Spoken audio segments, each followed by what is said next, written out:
Good day, and welcome to Impact, a community affairs program of the College of Arts and Sciences at the University of North Carolina at Pembroke. I'm Jeff Frederick. 1 in 10 Americans over the age of 65 suffers from Alzheimer's disease, a total that includes some 5.7 million or more Americans and nearly 48 million worldwide who suffer from one form of dementia or another. Dementia is a general term for a syndrome of symptoms that affect cognitive tasks such as memory and reasoning. Alzheimer's is a disease and an example of dementia, a particularly difficult one that may be the cause of 50 to 70% of all dementia cases.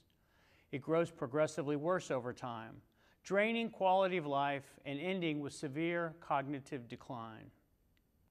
More to the point, families that have faced dementia or Alzheimer's know it carries profound emotional, mental health, financial, and even physical symptoms for those that care for others. Collectively, the expense for caring for Alzheimer's patients may be as much as $300 billion, and the emotional toll is incalculable. Addressing the complicated causes, effects, and stages of dementia or Alzheimer's is a challenge unlike any other. There is no single cause, though we do know that age brings increased risk and that genetics, environmental factors, and lifestyle may fit together in some form. Early onset Alzheimer's is a much rarer form, but can strike people as young as their 30s. At present, there is no cure, but there is hope. Current modalities of care can temporarily slow the worsening of certain symptoms, and some research is indeed promising. Today, our topic is Alzheimer's disease, and my guests are Dr. Ben Barr and Asa Lowry. Welcome. Thank you. Thanks for having us, Jeff. Let's start at the basics. About 100 years or so ago, a German physician, Alois Alzheimer, is sort of crediting with discovering some of what later we term Alzheimer's disease. What are some of the symptoms? What are some of the ways that these kinds of issues are diagnosed? Dr. Alzheimer's first met Augusta Dieter. She was the woman who was brought in. She was only in her late 40s, but she had delusions and she had memory problems. And it turns out she has the early onset Alzheimer's, which is hereditary, but that's the rare form of Alzheimer's. Only 4 or 5% of all Alzheimer's is hereditary. 95% is sporadic. We have no idea who will get Alzheimer's until they develop it, and the symptoms are just as infinite as the brain is complex. Your brain has infinite ability to have different changes in it, so it can be not recognizing someone that the person knew for a long time, or no longer keeping a checkbook in balance. So it's all little changes that you'll see that could be a symptom. So what a mystery, what a mystery it is, because there's no singular cause and there's no singular set of effects. Right. Asa, as a caregiver, what were some of the kinds of things that you saw that led you all as a family to start investigating? She didn't cook anymore. She stopped cooking. She stopped attending church. She asked repetitive questions over and over. So that was some signs. That was the early signs that we saw. Well, differentiate a bit for us, Ben, between Alzheimer's and dementia. We know dementia is the larger category and Alzheimer's is one example, but what are some other types of dementia? Dementia is just loss of brain function, which can come from a stroke, a heart attack, falling off a horse. But those types of events are single events where you might lose a certain ability of your brain function, certain memory loss, certain vocabulary change. Alzheimer's disease is age-related, first of all, that it shows up only at certain ages, and also it's progressive. The symptoms of Alzheimer's disease will continue to get worse. Some people, it's very gradual. They'll have Alzheimer's disease for 10, 20 years, very mild and gradually getting worse and worse until they're not talking, they're not interacting with anybody in their family. And other times someone can have it and they go from the very mild symptoms to dying of Alzheimer's within 6 months. So even the progression is variable. It makes it so hard for physicians and researchers and caregivers all at once to figure out how to respond because there's so many unknowable things.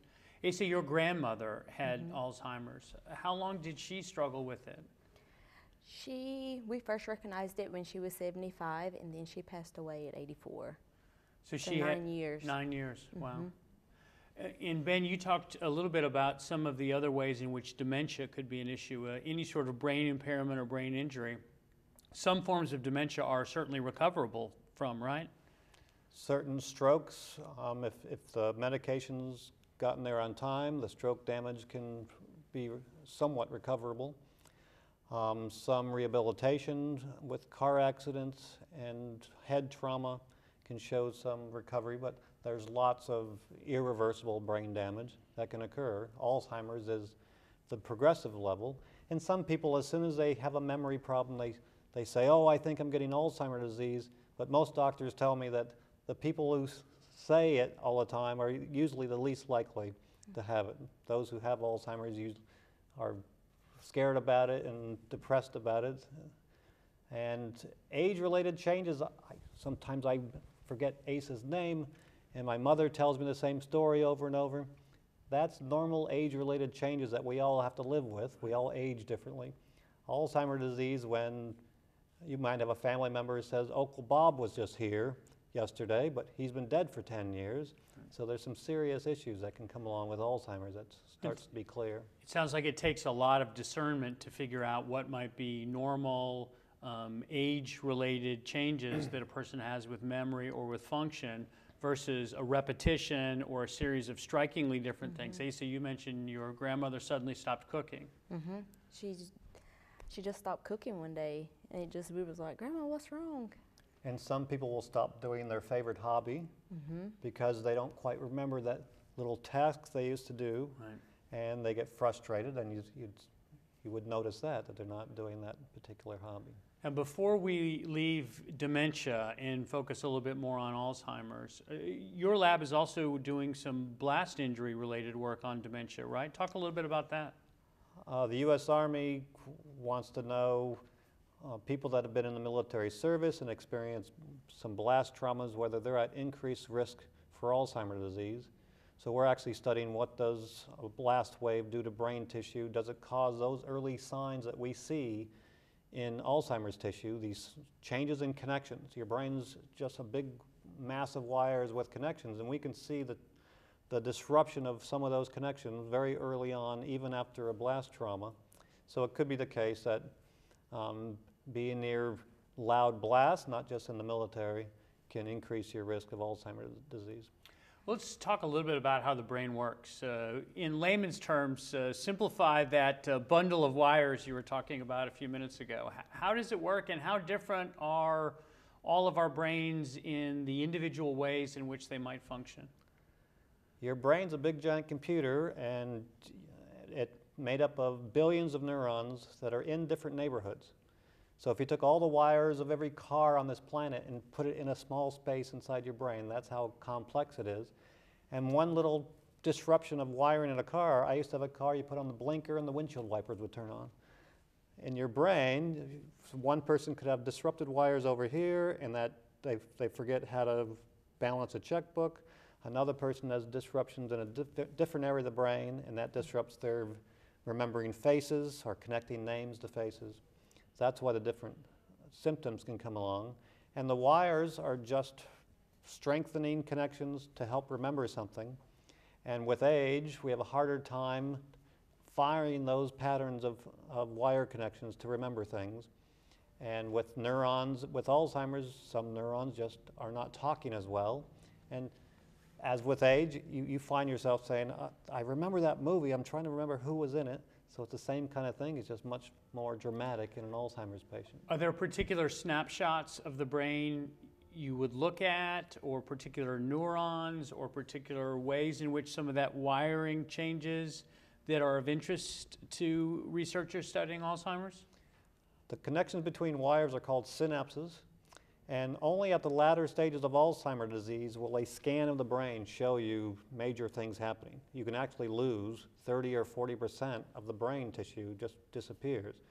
But now they're working on new imaging techniques to see the very earliest changes in Alzheimer's, first to help diagnosis and to help treatment and drug discovery. If we can see those tiny changes in wiring, And they're starting to make probes that can bind those little areas where wires connect, and we can see when they're disrupted at the very earliest signs of the disease. Is there hope that knowing at a very early point in time that some of those synapses and wires have been disrupted, that there are ways to repair them?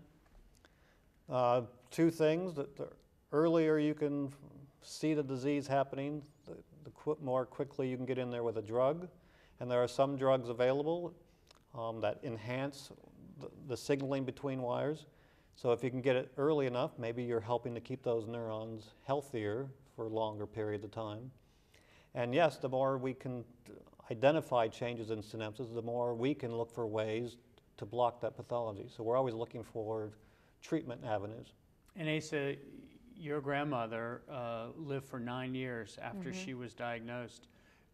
What sort of changes in the way in which the physicians and caregivers were helping her did you see over those 9 years? So I was staying with her at one point in time. Eventually at night she didn't recognize me, so we had to have the children actually start staying with her at night. And then she went into the hospital, and then after that she went to a nursing home. So she wasn't able to come home after she went to the nursing home. And so because it's a disease that gets progressively worse, there are very few treatment options. You did mention some medication. Is that designed to slow down the pace of the changes? There's two classes of drugs. One is to enhance signaling between certain types of neurons. That's Aricept and other types of drugs in that realm. And they're mostly to help the symptoms, to help the memory a little bit. There's some data that says if they're on that drug for a long time, that it's actually slightly slowing down the disease. Another class of drugs is Namenda, that's blocking secondary pathology. And so that is also an idea to slow down the disease process, even though these drugs don't help everybody with Alzheimer's, and it's the only two classes of drugs available. Was your grandmother on a medication protocol? She was. She was on a medication for dementia. And did you feel like it helped her to function or to have some moments where you could really connect with her? Yes. As a caregiver, how did you all, working together as a family, make sure that the medication was taken at the right times and in the right amounts? Yes, so when I stayed with her, I would give her medicine at morning, and then I would also give her medicine at night. When I stopped staying with her and the family had to give her medicine, sometimes she would say, no, I only take it from Asa. So there were moments where she remembered that I gave her her medicine. So it's sometimes I would have to go over there and give it to her, like, come on, Grandma, let's take your medicine now. So they would call me, and I would go over there. That can be one of the triumphs of caregiving, is while you are dealing with a disease that's going to get progressively worse, you look for those little rainbows that pop in there. You mentioned, heredity is not a major factor, that maybe 5% or less of all the Alzheimer's cases could be related in some way to heredity. Does genetics play any larger role in us understanding what risk factors could be there? There's been a huge amount of research on what other genetic factors, and I think it's up to 10 or 12 genes of risk factor genes.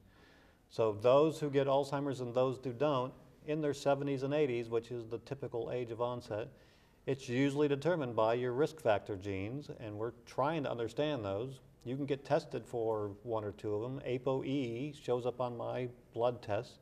So I'm a certain kind, that I'm a 10% increased risk because of one of my genes. If I was a woman, it would be a 20% increase. So some genes affect women more than others on the risk factors. And would that information of finding those markers, for example, would it cause us to do anything different as individual people, or would we just equip ourselves with the knowledge that our risk factors were higher? If it's something the doctor can tell you of a particular risk factor, if it's one of the gene changes that really puts you at a much higher risk for Alzheimer's, doesn't mean you're going to get it, but if you're at a much higher risk, you should really spend more time keeping the rest of your body healthy, because circulation, a healthy heart, will help reduce the risk of Alzheimer's. And the only thing that's ever been shown to reduce the risk of Alzheimer's disease is exercise. And it's not to lose weight, and you don't have to look like a runner to exercise. Taking a 10-minute walk, if it's walking fast enough to make you breathe a little hard and make your blood flow and get more blood to the brain, that has been shown to reduce Alzheimer's disease in humans and in mouse models. So try to take your 10-minute walk if you can, a 20 or 30-minute walk, and move rigorously, and that should help. Well, take us inside the research process. What were the avenues of inquiry maybe 10 or 20 years ago? How are we starting the process? And what are we doing differently now in terms of trying to crack the code related to this? That's a hard question, Jeff. The first drug available for Alzheimer's disease was enhancing connections between cholinergic neurons, because that was the only type of neuron we had measurements for at the time. We didn't know all these other types of neurons. So the more we keep learning about the brain, we find out more of what's affected by Alzheimer's disease. So it used to be the cholinergic nervous system was getting a lot of the attention. Now we're leaving no stone unturned. We're finding areas of our research that shows tiny little garbage disposals inside neurons called lysosomes. They seem to be affected by age, and when those become disrupted, the neurons build up garbage proteins that are tangled masses. Just like a paper airplane, if it's not folded right, it's not going to work well. And when things get crumbled and accumulate inside a cell, those cells don't know how to talk to each other as well. So we're trying every angle to look for a treatment. So does that mean there are both positive or productive proteins and not so productive ones? And there would be ways to hopefully increase the level of the positive proteins we have while decreasing the negative ones? Correct, and that's exactly what's been going on in pharmaceutical companies and even my lab. We're looking for ways to block the development of bad aggregations of pathogenic proteins, or find ways to activate the good enzyme whose job is it to get rid of the bad things. While all this is going on in research labs all over, caregivers are dealing with more practical issues. One study of North Carolina said it might cost as much as $4,100 per month just to care for, not necessarily to totally treat, but just to care for an Alzheimer's patient. How did you as a family come together to share responsibilities and costs and come together knowing eventually that was 9 years of care? We were very blessed because my dad's family is a big family, so there were 12 brothers and sisters, so they all took turns. So we actually had a family member that would stay with her during the day, and then at night it would rotate from the children. And sharing that burden, would you guys come together as caregivers to sort of share the things that happened that day? And we would talk about it, different things. Well, she did this today, and most of us stayed pretty close together, so we could just walk to Grandma's house. So it was good. And that's great having a family involved.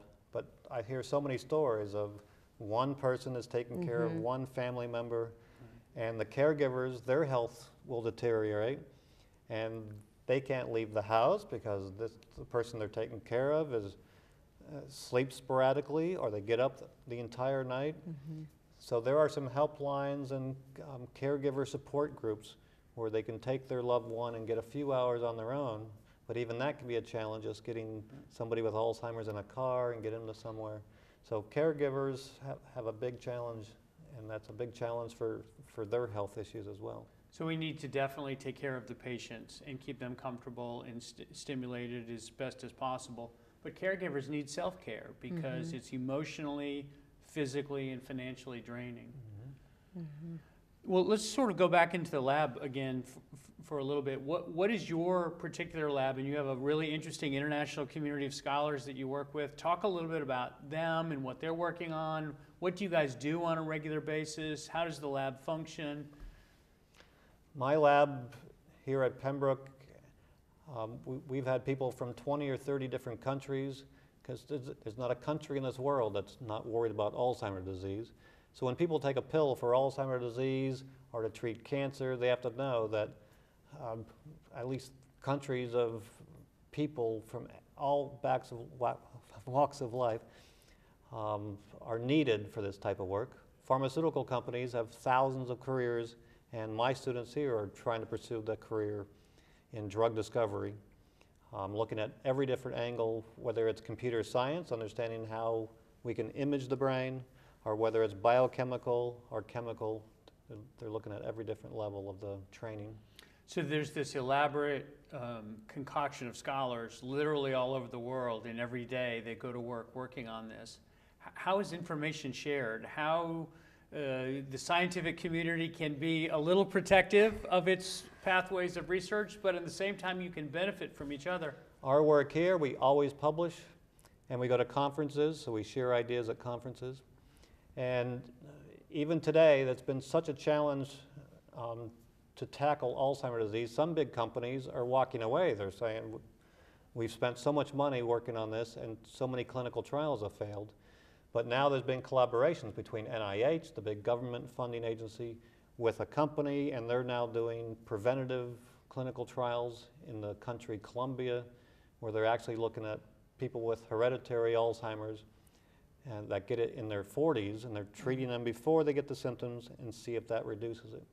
So they're trying everything. There's even now connections between government and pharmaceutical companies. So there is sharing of ideas and sharing of research at conferences, publications, research teams, going back, working together, and then going back to form other groups. And there's sharing of caregivers as well, right? Did you all interact with other caregivers outside of your family, or would you recommend that that would be a way to care for caregivers to help care for each other? We didn't. It was mostly family members that did come in, but yes, I would recommend it, having people come in and help. Well, let's have an interesting question that I think you guys can both weigh on. From both perspectives, what are some things about Alzheimer's that ordinary people just don't understand, that you would like them tuning into this to walk away knowing from either the research and the scientific side of it, or from the practical day after day caregiving side? I would say don't get too frustrated with it, because it is, you know, even if they do something like ask a question repetitive, just continue answering the question. Find something that they enjoyed. One thing that we did was music. My grandma loved the sound of music, and we would play music for her, and that kind of soothed her and calmed her down. What's very important is don't question somebody with Alzheimer's Yeah. disease. If they say something wrong, if they call you the wrong name, they say, "You're not my son," just say, "Okay, I'm Bob," Right. and just say how great a day it is and how great the food is.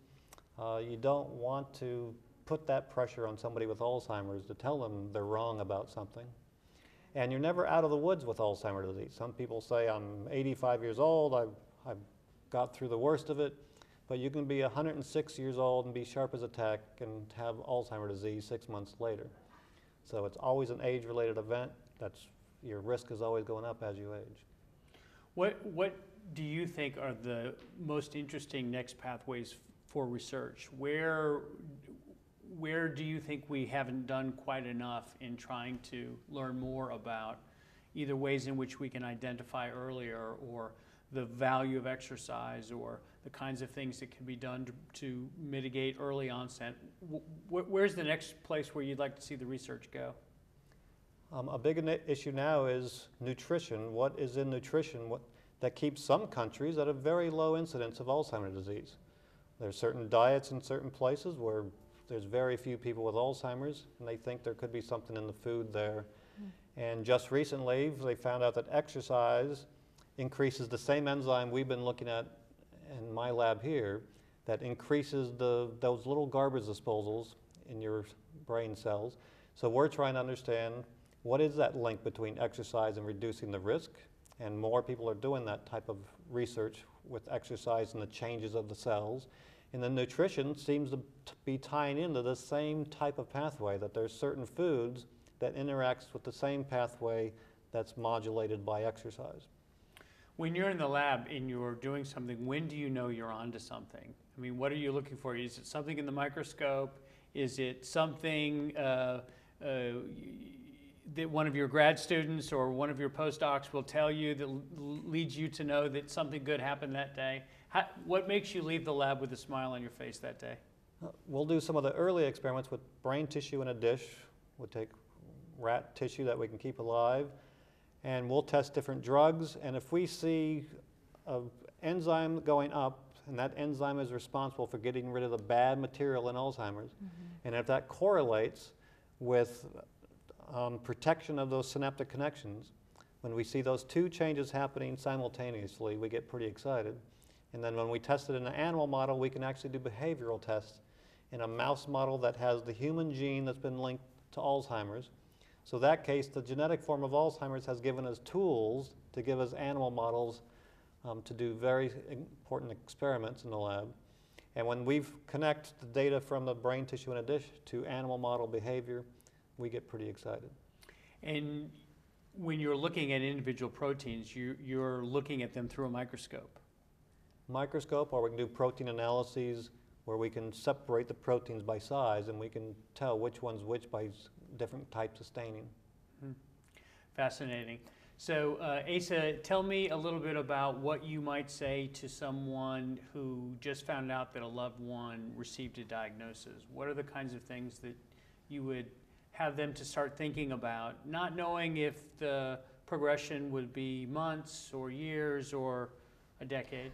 I would go ahead and start talking about who's going to stay with the person during the day. Go ahead and get like a system in order. If you have anything gas, don't like a oven or something, I would try to get rid of it, because there were times when she would leave the gas stove on. Just something, you know, that can be left on that would cause damage. Just go through the house and start looking at things that you could. It's almost like a child. You mentioned that music was very important to your grandmother and that you would play and sing different songs. Photographs, what was the reaction when you would show photographs? Were some events and people recognizable and others were not? Yes, she would recognize. Once she would look, and we would talk it out, and then she would start remembering. So she would look at it, and then sometimes she would remember. It just depends on the day. And finding something that lets the person feel comfortable or at ease, those are the type of things caregivers can look for.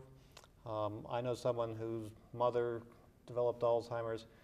She hadn't crocheted for 20 or 30 years, but the mother started crocheting, or she just happened to see something that somebody else had, and this person wasn't talking anymore, but every day she would crochet these little discs, and that's what she did for the rest of her life. She had 3 or 4 years of crocheting every day.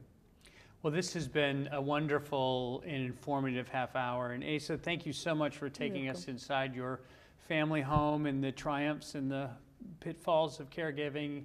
And Ben, thank you so much for telling us a little bit about the research and helping us to understand a really complicated topic. We thank all of you for joining us today on Impact. Hope you will tune in next time for another edition.